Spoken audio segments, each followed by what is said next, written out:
நம்ம வீட்டு வாசல் எலுமிச்சை வைப்போம் அல்லவா? இனிமே இதை தெரிஞ்சுக்கிட்டு வையுங்க. குறிப்பாக கிராமம் மற்றும் நகர்ப்புறங்களில் பலர் பேர் வீட்டு வாசலில் எலுமிச்சை பழத்தை சரி பாதியாக வெட்டி அவற்றில் குங்குமம் தடவி வைத்திருப்பார்கள். உண்மையில் எலுமிச்சை பழம் திருஷ்டியை தாண்டி எதிர்மறையான விஷயங்களை நமது வீட்டில் அண்டவிடாது.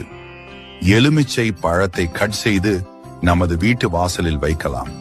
அதனை எந்த கிழமையில் வைக்க வேண்டும் என்றால் செவ்வாய் அல்லது வெள்ளிக்கிழமையில் வைப்பது மிகவும் சிறந்த பலன்களை கொடுக்கும். அப்படி வைக்கும்போது அவற்றில் குங்குமம் தடவி வைக்க வேண்டும். இதனை வாரத்திற்கும் ஒரு முறை மாற்றிவிடுவது மிகவும் சிறந்தது. Download ShareChat. நம்ம வீட்டு வாசல் எலுமிச்சை வைப்போம் அல்லவா? இனிமே இதை தெரிஞ்சுக்கிட்டு வையுங்க.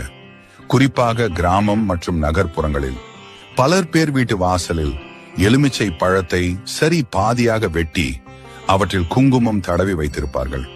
உண்மையில் எலுமிச்சை பழம் திருஷ்டியை தாண்டி எதிர்மறையான விஷயங்களை நமது வீட்டில் அண்டவிடாது.